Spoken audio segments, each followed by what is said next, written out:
Bom dia, estamos começando mais um Panorama do Brasil, uma parceria da TVB com o Jornal DCI e a Rádio Nova Brasil FM. E hoje o Milton Paes, da Nova Brasil FM, e eu vamos entrevistar o diretor de relacionamento e marketing. Isso. Você tem tantas funções, relacionamento e marketing, da Crivo. A Crivo é uma empresa de automação de análise de crédito e risco. Perfeito. É mais ou menos o seguinte, depois ele vai me corrigir se eu estiver errado. Tudo que tem a ver com o seu crédito, você pessoa física ou você pessoa jurídica, é função dele descobrir se você tem crédito, qual é o seu limite. Quer dizer, se você é um bom pagador e até quando você aguenta uma prestação ou uma coisa, seja de um carro, seja o cartão de crédito, enfim. Isso tudo é feito em tempo recorde, mas ele vai contar para nós. Então, você falou para corrigir, vou corrigir um pequeno detalhe. A gente tem o processo para que isso aconteça. A responsabilidade de aprovar ou negar esse crédito vem da parte que concede o crédito, seja um banco, seja uma financeira, seja um varejo. Então, a política de concessão de se eu aprovo ou nego é deles. A gente fornece todo o ferramental para que isso aconteça. Mas é perfeito. Tudo com tecnologia. Tudo com tecnologia. Em quanto tempo você aprova? Você diz se o sujeito aprova ou não? Você aprova? O banco, aprova ou nega, isso. O tempo que meus clientes levam para entre a entrada do cadastro, então quando você chega num banco, ou numa loja, ou num varejo, entre o tempo que você entrega seus documentos e o tempo que o banco decide se aprova ou não aprova, se existe um limite, qual é esse limite, e qual é a sua pontuação, que é o tal chamado de score no mercado, 3 segundos. Agora, Rodrigo, tem uma questão assim, bastante interessante, que é o seguinte. Isso daí, com certeza, é dúvida de muito telespectador que está acompanhando a gente agora nesse momento, que veja assim, as pessoas têm interesse de fazer um cartão de crédito, de tomar, por exemplo, um empréstimo no mercado, e aí ele pensa assim, nossa, eu estou negativado no Serasa, né? Meu nome está no Serasa. Eu não vou conseguir o crédito, não vou conseguir nada porque eu estou no Serasa. Engana-se quem pensa, por exemplo, que o Serasa, né, é o único banco de dados, por exemplo, utilizado por vocês. Existem vários outros dados e várias outras fontes. Eu gostaria que você falasse sobre isso. São duas não verdades. Então, primeiro não necessariamente estar negativado no Serasa é motivo de negação para um financiamento, para aquisição de um cartão. Eu perguntei de propósito isso aí, para ele poder falar, porque as pessoas têm muitas dúvidas, né, em relação a isso. Segundo não existe só o Serasa para negativação. Então, tem o Serasa, tem o SCPC, você tem outros órgãos de negativação. Então, o primeiro existem vários órgãos de negativação. O segundo, estar negativado não significa estar reprovado. A tendência de uma pessoa negativada a ser reprovada é maior, obviamente, do que uma pessoa que não está. Mas isso não é o preponderante. Então, você tem N outras variáveis e N outras fontes para se consultar. Por exemplo, estar com o CPF regularizado é um ponto muito importante. Talvez mais importante do que a negativação. Então, e como eu fico com o CPF irregular? Eu preciso declarar imposto de renda. Ou se eu não declaro imposto de renda, eu preciso declarar isenção na declaração. Pronto, isso é um ponto muito importante. Eu preciso ter estabilidade do meu cadastro. O que é a estabilidade do meu cadastro? Quanto mais informações eu conseguir fornecer do meu cadastro e que a instituição financeira, ou o varejo, ou a telecom consiga validar, melhor para mim. Porque no processo de aprovação da concessão, você começa com um cadastro, então eu preciso saber se essa pessoa mora onde ela mora, onde diz que mora, se o telefone que ela diz que tem é dela, ou se não é dela, está instalado na casa onde ela mora. Depois eu preciso ir para a parte da fraude, que é cruzar todos esses dados. Aí que eu entro na parte do crédito, da aprovação em si. Tudo isso em 30 segundos? Em 3 segundos. 3 segundos. Aí que eu entro no crédito. Então, no crédito, checar negativação. Mas ter uma negativação não significa não aprovar. Então, depende da instituição financeira, depende do produto que você está adquirindo. Então, pode ser que para um cartão de crédito, uma negativação é motivo de aprovação. Pode ser que no financiamento de veículos, 2 negativações sejam motivo. Depende muito do bem que você está adquirindo, ou do tamanho do crédito que você está pegando, que linha de crédito, e da regra da instituição, que depende muito de situação macroeconômica, de juros. Então, tem uma série de fatores externos que vão. E outras informações globais. Então, por exemplo, olha, ter pontuação na carteira de motorista influencia a sua decisão de crédito? Sim.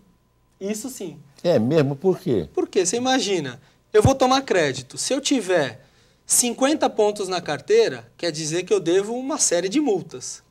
Se eu checar e descobrir que eu não paguei essas multas, a instituição financeira checar e descobrir que ele não pagou as multas, ele tem uma dívida, um passivo muito grande.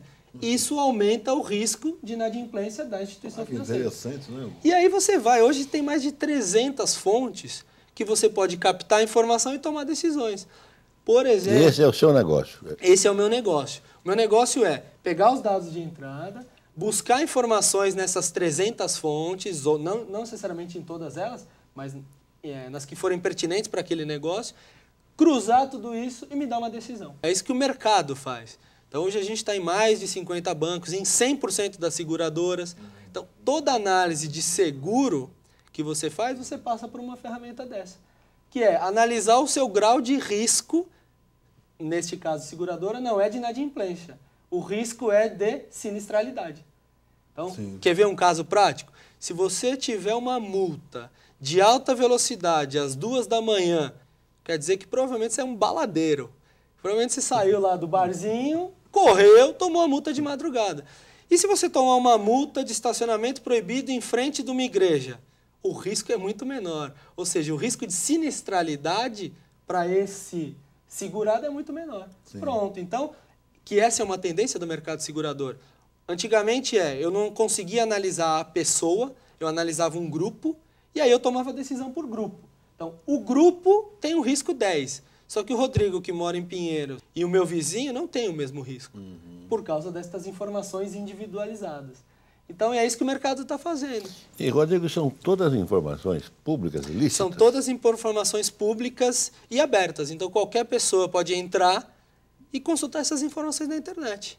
Basta que você acesse o site e tenha o que a gente chama de campo-chave para consulta. Então, para consultar um Denatran, eu preciso de uma CNH.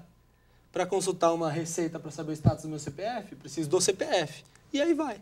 Então, são informações públicas e disponíveis. Então, até fazendo a sua pergunta, a própria pessoa tem condições de saber o estado creditício dela consultando essas fontes. Ela mesma pode fazer as suas próprias consultas. Ela não vai saber, obviamente, como que um banco vai trabalhar isso, mas ela sabe que ela vai ter uma maior tendência de negativação se ela tiver mais restritivos em todos os sentidos no mercado. Você sabe que é uma questão assim delicada, é uma questão assim interessante pelo seguinte. Hoje a gente tem visto assim acho que de uns 5 anos para cá, né, a gente tem visto uma mudança muito grande na estrutura socioeconômica brasileira, né? Então a gente tem visto aí uma ascensão de classe C e D já de algum tempo. Sim. E o que a gente percebe assim no mercado, isso daí você de repente pode confirmar para a gente nesse momento, é que está se investindo nessa camada social. Por quê? Porque são novos consumidores e são consumidores em potencial. Isso realmente tem sido percebido? Tem sido percebido e, além disso, é a nova tendência para o crescimento do crédito no país. Ponto. Então, quando a gente fala de macroeconomia, todos os fatores macroeconômicos é que permitiram a gente chegar nesse momento agora de, esse ano, fechar em mais de 50% do PIB no crédito. Que ainda é pequeno. Que ainda é muito pequeno. Existem países da América Latina com mais de 100% do PIB. Os Estados Unidos com mais de 150%. Países da Europa com mais de 100%. Então, o Brasil ainda está engatinhando. E desses 180, eu volto na sua pergunta, e desses 180 dos países de fora, muito dessa fatia vem do mercado imobiliário, do crédito imobiliário. Crédito imobiliário. Que no Brasil... Que está bombando, né? Que no Brasil é 4%. Mas está bombando. Está né? bombando, mas assim, é Apesar de ser muito baixo, incipiente. Então, todos esses fatores, então a gente põe o menor índice de desemprego, então tem mais gente empregada. Renda crescendo, 6%, então a renda do consumidor está crescendo. O índice de comprometimento do consumidor crescendo, mas no nível seguro. Não é o comprometimento do americano que compromete muito da sua renda. Você tem juros estáveis. Você tem... Estáveis? Hã? Juros estáveis? Não, juros estáveis não, desculpa. Inflação estável e juros... a questão dos juros é uma questão que... eu falei errado mesmo. Inflação estável. Acima da meta dos 4,5, esse ano deve fechar em 5 e pouco, mas ainda para o consumidor, e este consumidor C&D, para ele isso não é um motivador de problemas. Por quê? Porque ele olha a parcela que cabe no bolso. Né? Verdade. Então, esse aumento da Selic para 10,75 não faz a diferença para o consumidor final, porque ele divide isso em vários meses, então a parcela dele, em vez de 100, vai ser 100,50 centavos. Sim. A longo prazo é bastante dinheiro, mas a curto não.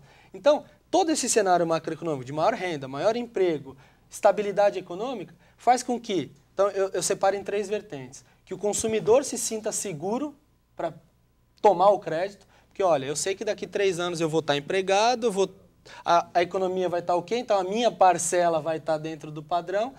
Eu tenho a macroeconomia me dando sinais de que vai continuar estável, então eu me seguro, e tem o lado de quem concede, que são os bancos que têm maior liquidez agora, que estão com um Santander pegando bilhões para fazer isso, para fomentar o crédito. Então, instituições preparadas para isso, com ferramentas como a da Crivo, para conceder esse crédito com mais segurança. Então, tem os 3 pilares da economia prontos para isso. Rodrigo, então, eu vou interromper você para fazer um rápido intervalo e nós continuamos tá legal. Exatamente nesse ponto onde você parou, tá Fechado. bom? Até já.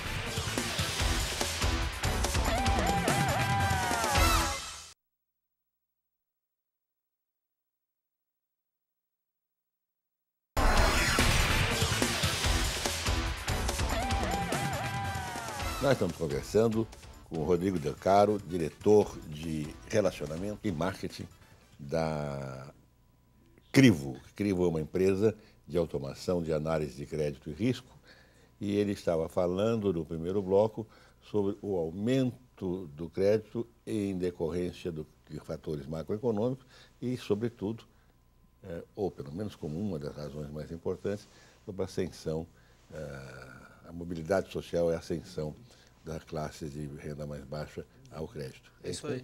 Então, como a gente estava discutindo, quando eu tenho os 3 pilares muito estáveis, então eu tenho macroeconomia ok, com tendências de estabilização, quando eu tenho uma entidade financeira com liquidez, com vontade de emprestar, e quando eu tenho um governo ajudando, e quando eu tenho um consumidor tranquilo, pronto, eu tenho um cenário perfeito para a concessão de crédito. Então a classe C e D está entrando, por quê? Porque todo esse cenário permite alongar prazo, portanto parcelas menores, permite a estabilidade econômica e o emprego mantendo o nível de emprego e de renda crescendo, que ele consegue honrar com essas parcelas. Então, aí é que entra o consumidor. E melhor, as instituições financeiras e o varejo e a telecom preocupadas em atender também este público. Então, criando produtos específicos para esse público e olhando para esse público de uma maneira mais focada. Então, eu diria que o crescimento do crédito no país virá da classe C e D e sem muitos... Já está vindo, mas o grande crescimento, que a gente estava discutindo, dos 50% do PIB. Para chegar em 100, para chegar em 150, a grande massa está aí. E é daí que vem esse crescimento. Sem muito susto. Isso é que é legal. As instituições estão muito tranquilas, porque elas têm um processo de concessão já muito maduro e o consumidor está aprendendo rápido a como contrair o crédito, a como lidar com isso. E o legal é, todo o mercado está preocupado em conscientizar esse consumidor a como contrair, o que é uma dívida cara, o que é uma dívida barata. Então, que não vale ficar no cartão de crédito, porque é a dívida mais cara que existe, que vale contrair um CDC, que é uma dívida muito mais barata, e quitar o cartão de crédito, se for o caso. Então, as próprias instituições financeiras estão preocupadas em orientar o consumidor